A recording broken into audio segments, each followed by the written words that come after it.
राधे राधे दोस्तों, कैसे हो आप सब। मैं शबनम और आज इस चैनल पर आपके लिए लेकर आए हैं एक कहानी।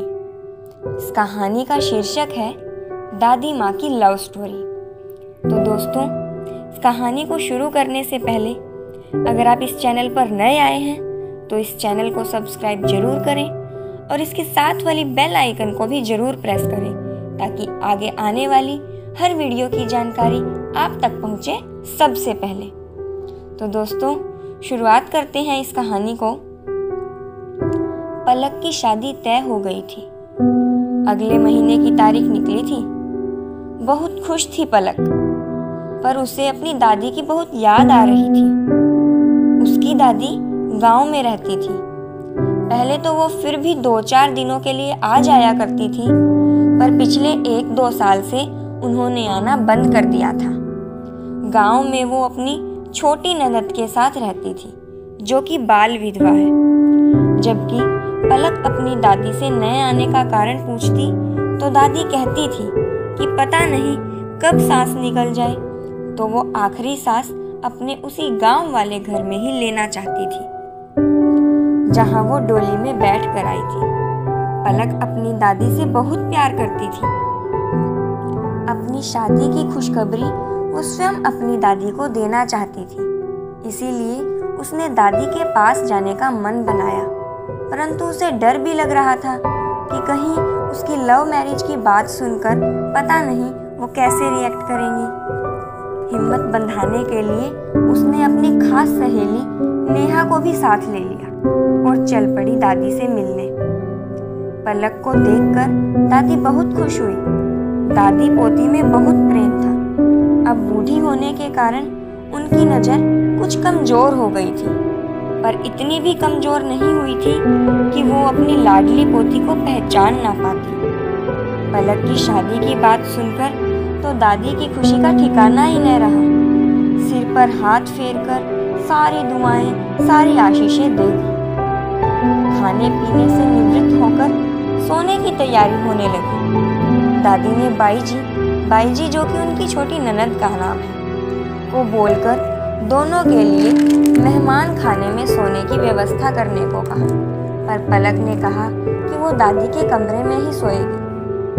पलक दादी जी से बातें करने लगी। उनका मन टटोलने के लिए बातों ही बातों में उसने दादी से पूछा कि दादी, एक बात बताओ, आपके ज़माने में भी लव मैरिज होती थी क्या?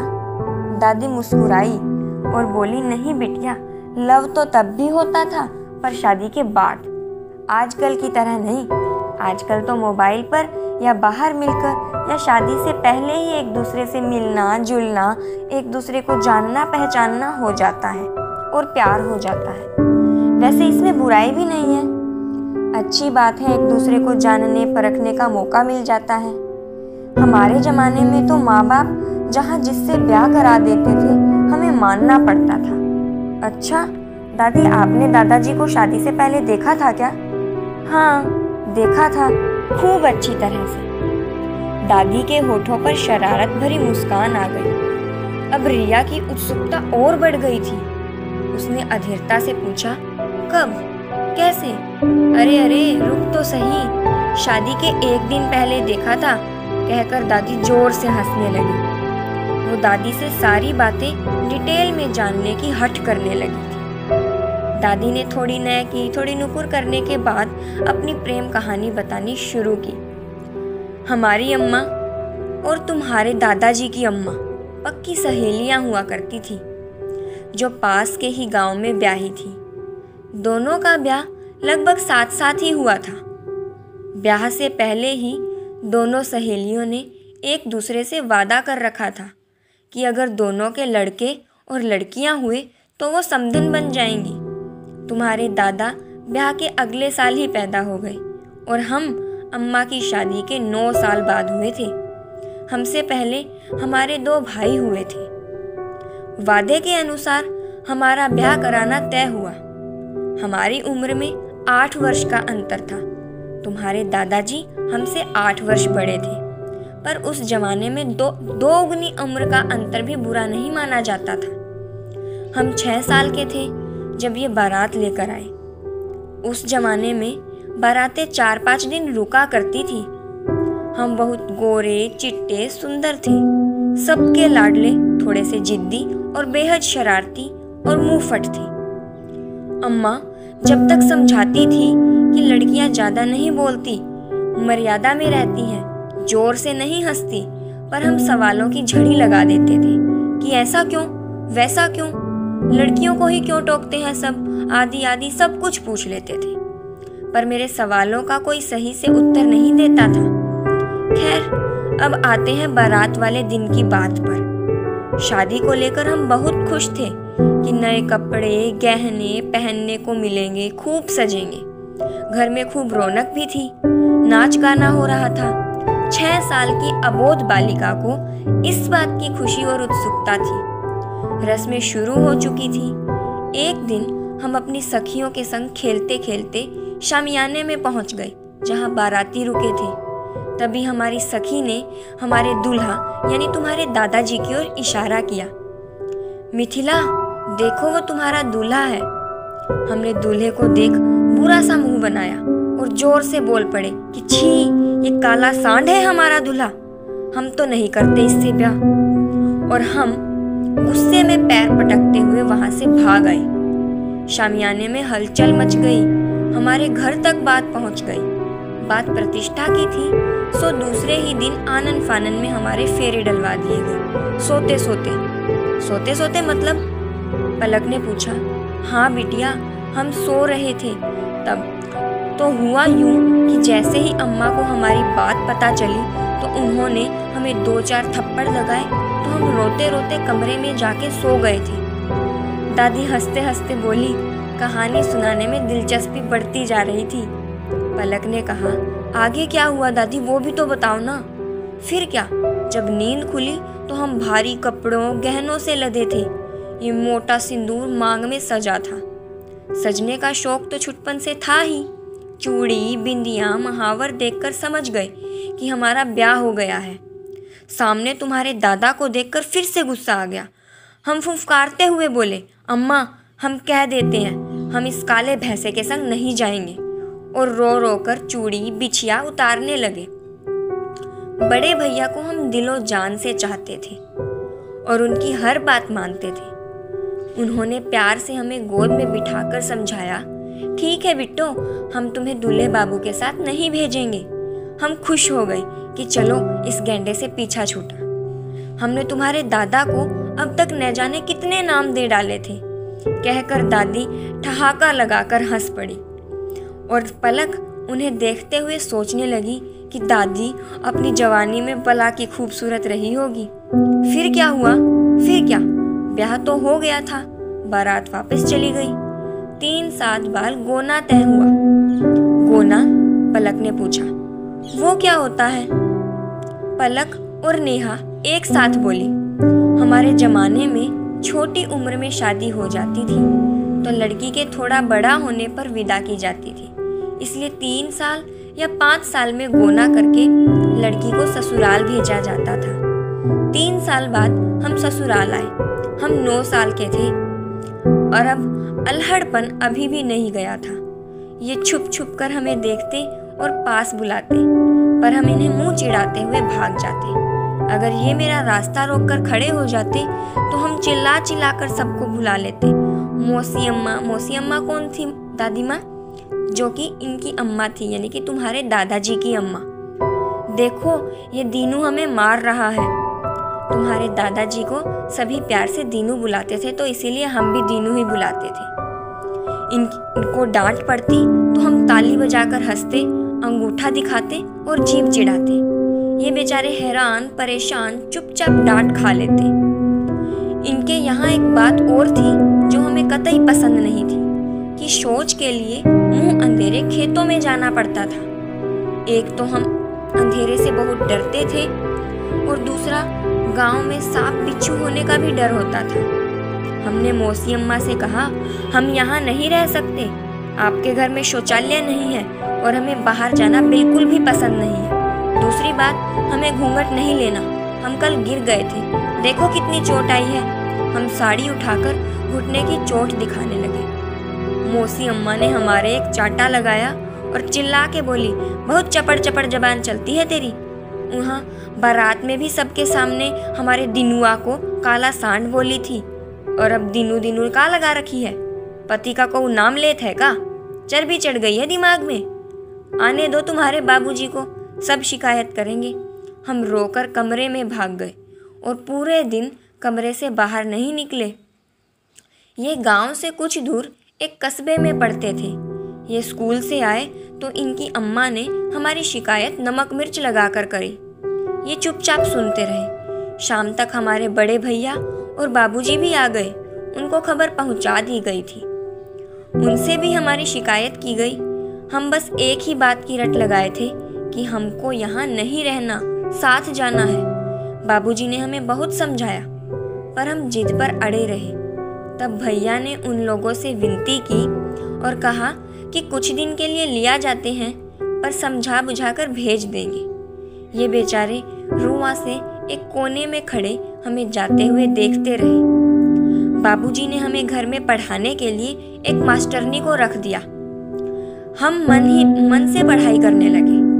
हमें पढ़ना बहुत अच्छा लगता था, पर उस समय लड़कियों को स्कूल नहीं भेजते थे। वो तो भैया ने जिद करके हमें थोड़ा बहुत पढ़वा लिखा दिया, वरना हम अंगूठा छाप ही रह जाते। हमें मायके आए 2 साल हो गए थे। एक दिन डाकिया हमारे नाम की चिट्ठी लेकर आया। इनकी चिट्ठी थी, इनकी यानी तुम्हारे दादाजी की। हमारा पहला प्रेम पत्र।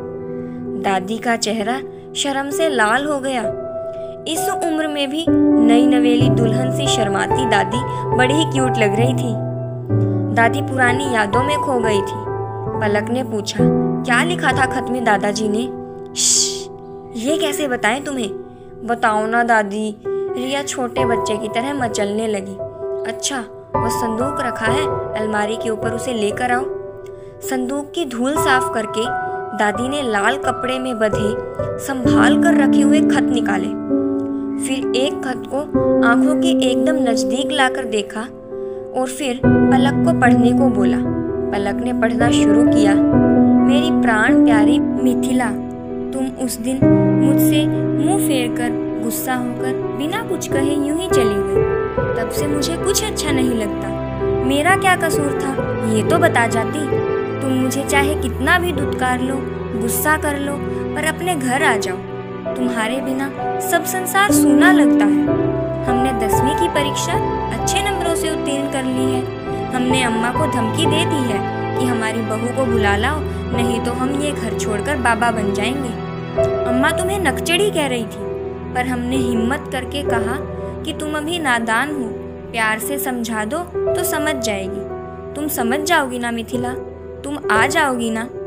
तुम आ जाओगी तो जो तुम कहोगी हम वही करेंगे। हमें निराश मत करना और पत्र का जवाब जल्दी से जल्दी देना। हमारे वश में होता तो हम तुम्हें जाने ही नहीं देते। अम्मा कह रही हैं कि तुम्हारे घर वाले लेकर आए, यहाँ से कोई नहीं जाएगा। तुम बड़े भैया से बात करो, वो समझदार हैं। पत्र के उत्तर की प्रतीक्षा में तुम्हारा दीनू। तुम मुझे इसी नाम से पुकारा करना अकेले में। आगे शायरी लिखी थी, लिख रहा हूँ खत, इसे शाही न समझना। लिख रहा हूँ खत, इसे शाही न समझना। खून का कतरा है ये, आगे याद नहीं है। दादी और जोर जोर से हंसने लगी और उनके साथ ही पलक और नेहा भी। रात बहुत हो चुकी थी, पर दादी की दिलचस्प प्रेम कहानी सुनने की उत्कंठा में नींद कोसों दूर चली गई थी। पलक ने आगे की कहानी बताने के लिए जिद की तो दादी ने दूसरा खत पढ़ने को बोला। ये खत दादी ने दादाजी को जवाब में लिखा था। प्यारे दीनू जी, प्रणाम। आपको हमारा खत पाकर हैरानी हो रही होगी कि इस नकचड़ी घमंडी लड़की ने जवाब कैसे दे दिया। ये तो ठीक से पढ़ना लिखना भी नहीं जानती थी। तो महाशय, हमने घर पर ही पढ़ाई शुरू कर दी है। हमें पढ़ने लिखने में बहुत आनंद आता है। मास्टरनी जी ने गांधी जी की लिखी पुस्तकें हमें लाकर दी हैं और भी बहुत सी अच्छी पुस्तकें पढ़ रहे हैं हम, जिनमें बहुत ज्ञान की बातें होती हैं। रही बात हमारे आपके घर आने की, तो बहुत सी ऐसी बातें हैं आपके घर परिवार की जो हमें खटकती हैं, जैसे मौसी अम्मा का बात बात पर हमें डांटना, चलो डांट भी दो फिर हमसे यह भी सह ले, वो हमारे अम्मा बाबूजी को बीच में क्यों लाती हैं। दूसरी बात, आपके घर में शौचालय तक नहीं है और आपको पता होना चाहिए कि खुले में शौच से कितनी बीमारियां पनपती हैं, ऐसा गांधी जी कहते थे। तीसरी बात, आप माटी के माधों से खड़े सब देखते रहते हैं, कुछ नहीं बोलते, कम से कम सच का साथ तो दे ही सकते हैं। चौथी बात, आप जब खुद हमें लेने आएंगे तभी हम आएंगे, बस और कुछ नहीं लिखना हमें। अब हम खत बंद करते हैं। मिथिला। वाओ दादी, यू आर सो बोल्ड। उस टाइम पर भी आप इतनी स्पष्टता से अपनी बात कह पाती थी, वो भी इतनी छोटी उम्र में। दादी, मैं तो आपकी फैन हो गई। यू आर सो ग्रेट दादी। दादी, फिर आप कब आई अपनी ससुराल? खोई खोई सी दादी ने कहा।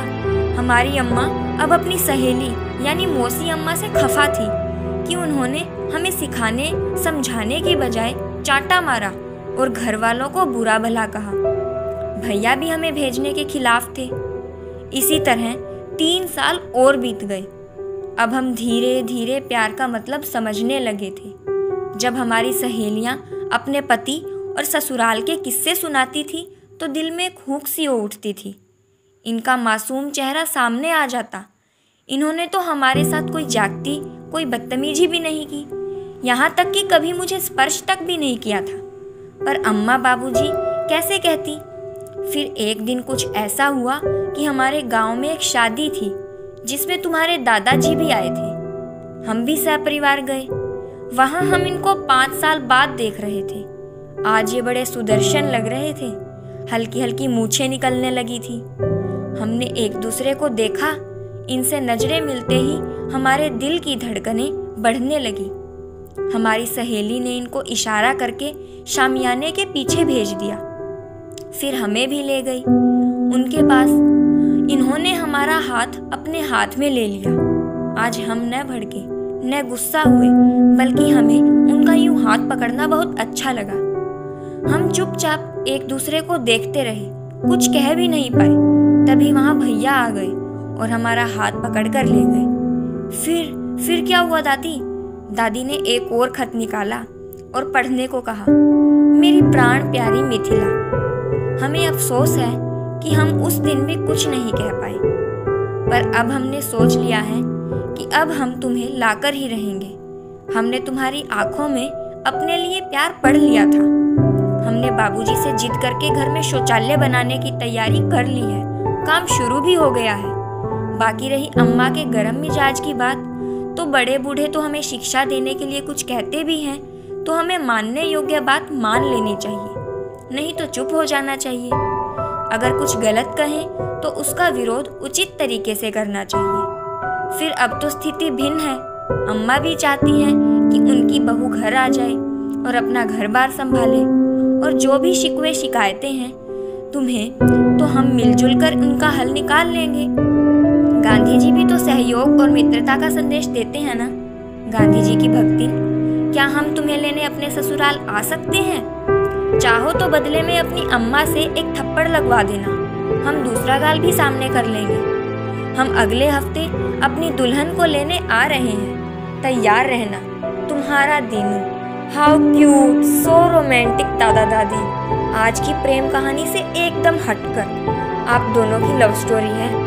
पलक सपनों की दुनिया में खोई बातें करती जा रही थी और उधर दादी खर्राटे मारकर चैन की नींद से सो गई। तो दोस्तों, कैसी लगी आपको दादा दादी की लव स्टोरी? अगर इस कहानी ने कहीं से भी आपके दिल के छुआ हो तो इस कहानी के माध्यम से हमारे चैनल को सब्सक्राइब करें और इस वीडियो को ज़्यादा से ज़्यादा शेयर करें। राधे राधे।